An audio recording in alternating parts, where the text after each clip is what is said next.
تمرير في ديال لاعب ياكوبو عند لاعب ياكوبو، محاولة لفائدة فريق الرجاء، محاولة لفائدة فريق الرجاء وضربة جزاء، ضربة جزاء لفائدة فريق الرجاء. الحكم النوني يعلن عن ضربة جزاء.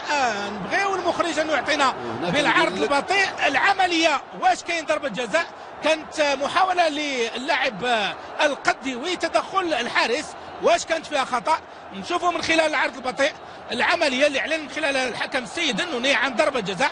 هذا القديوي امام الحارس يمر والكرة في نقطة الجزاء. مرة أخرى العملية عند أهل الاختصاص من أجل تحديد هل هناك ضربة جزاء أم لا.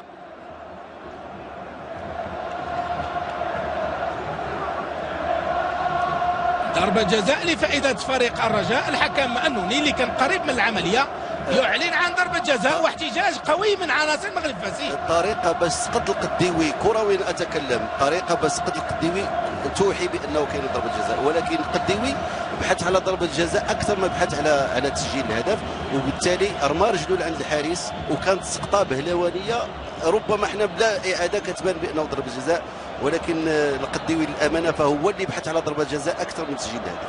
على أي ضربة جزاء لفائدة فريق الرجاء الرياضي البيضاوي. جحوح وراء تنفيذ ضربة الجزاء، جحوح وجحوح يعني كيفك اللغز ديال العقم على مستوى تنفيذ ضربة جزاء بالنسبة لفريق الرجاء في الوقت اللي ضيعوا ثلاثة في اللقاءات السابقة أمام المسيرة بواسطة اللاعب المسعودي، كذلك أوال أمام الفتح الرباطي والحافظي أمام الكوكب المراكشي.